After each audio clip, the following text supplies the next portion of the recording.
In this recording, I'm going to show you how to use an Astrohack live. Like this is the way I would actually use it, and in the way I've actually used them in the past. Like I said, they totally work.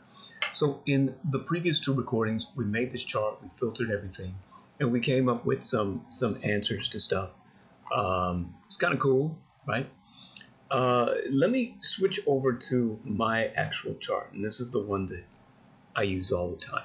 So mine has a lot of color in it, really. And but other than that, it's basically the same kind of chart. It's got some other information. But let's say that I want to look at a particular asteroid, and I'll come back to this asteroid later. And the asteroid is Valletta. It's basically corruption, like exploitation, that kind of stuff. It's kind of like well-meaning corruption. There's some that are really bad, and Valletta is just kind of like, it's that, and the person who does it is it's just how they are.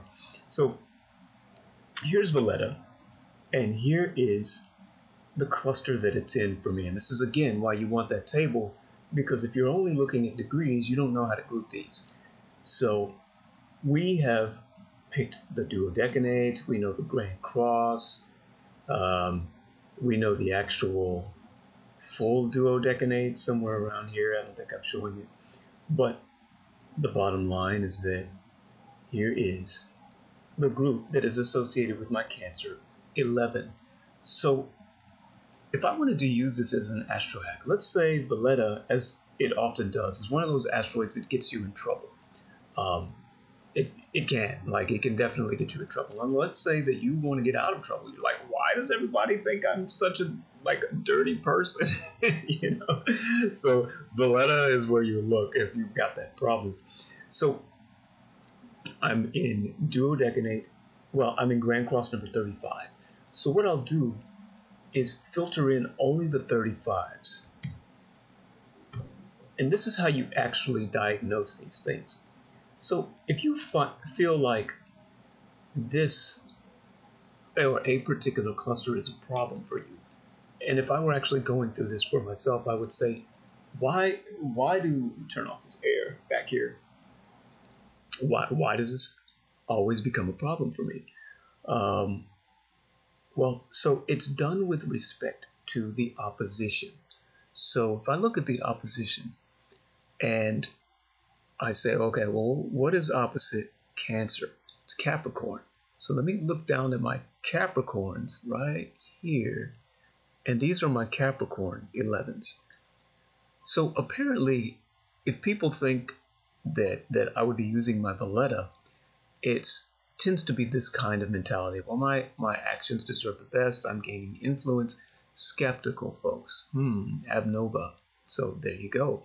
If you're dealing with people who are skeptical, this actually might tell you why. What are they skeptical of?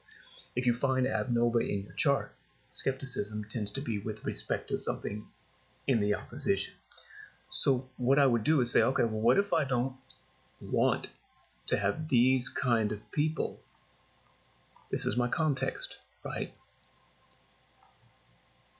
Have problems with what they think are these kinds of actions. This is my actual action.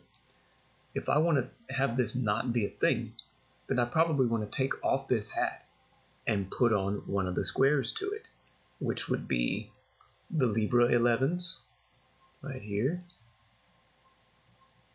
Or, let me turn my video off so I'm not in the way, the Libra 11s, or the Aries 11s.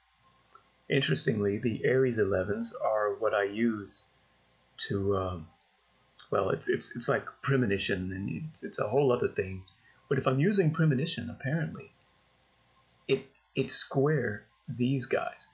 As long as I'm using premonition or intuition, specifically Osiris, this is how it manifests. But actually, Osiris is an asteroid of foresight. And because it's super deep sexuality in terms of groups of people, it's actually a super deep ability to create from within. By the way, as I said before, I sampled these on the basis of people. And so when you're looking at people, you see basic kinds of traits. In my interpretations, sexuality comes up a lot, but sexuality is actually just co-creation. When you're not observing people, then it's the ability to basically draw forth from an unknown source or from a deep source. So you can easily read Osiris as where you display a super deep inner creative ability into situations. But again, when I initially interpreted these, I can't read the inner creative ability of 800 people. I can only read their overt behaviors. And folks who have an inner need to draw forth their creative ability are often demonstrative, and in the clustering on that, which I showed in FSA and HBS, they come across as sexual. And so if you're wondering, like, dude, why is he like talking about sex so much? It's because when I'm observing these asteroids, I can only see the outer behaviors. I can't read your mind. When you interpret these with respect to your chart, you're not going to display sexuality very often in public, and you're going to say that's not me. But its creative equivalent is you, and it's the internal version of it. Replacing masculinity, femininity, and all those other things, and sexuality, with their more PG or G-rated interpretations is perfectly fine. But for people who end up actually researching this as I did, where you can only see the outer behaviors, I challenge you to be able to read that stuff.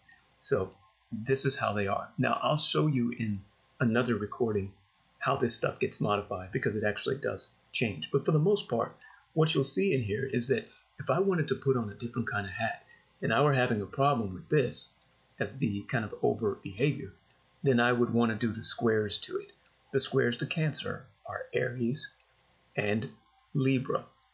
And so as long as I'm using my super deep, creative, internal insight, or I'm using a super beautiful association, I will tend not to have this as a problem. So what I would do if I were astrohacking is say, let's make a decision.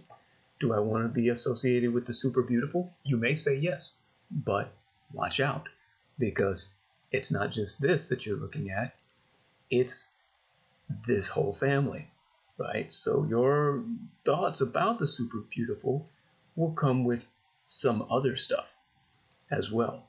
Look at this one, giving off an air of being unstable just beneath the surface. This is my chart, and my chart obeys my sphere. Your chart will obey your sphere, and you'll have different encounters with the super beautiful. In actuality, in real life, my encounters with the super beautiful are always synonymous with instability. And so this is not necessarily something that I would want to be. Everybody's chart is different. And so maybe I wouldn't want to choose this. Let me go back up here. Okay. My wishes will be satisfied no matter what, as long as I'm using intuition, caretaking of others, building bridges with others. This is very positive for me. And so if I wanted to not have trouble with this, as labeled by its opposition, these, I would probably work to start really using my insight to build bridges for others for 2 weeks, right? And as I'm building those bridges, you're like, what others? These others. These people who maybe have something of value to offer in the world, so that's kind of the super beautiful, right? But maybe they're just really worried beneath the surface. This is my context.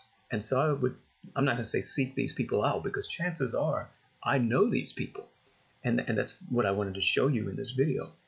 You know these people. Like you know a group that does this. You know a collection of businesses or TV shows that does this. You know a collection of colleagues that do this. And all of these clusters appear in your life. So now it's just a matter of you saying, well, oh yeah, such and such is just like this. Every time I run into that particular archetype in my life, they do this thing. And they do it. But when they do it, opposite their context, I get labeled as this stuff. And maybe I don't want that. If I don't want to do it, then I need to kind of maybe avoid these people. And I will thus avoid having this, and I will activate these, the squares. Okay, so that's how the astro hacking basically works.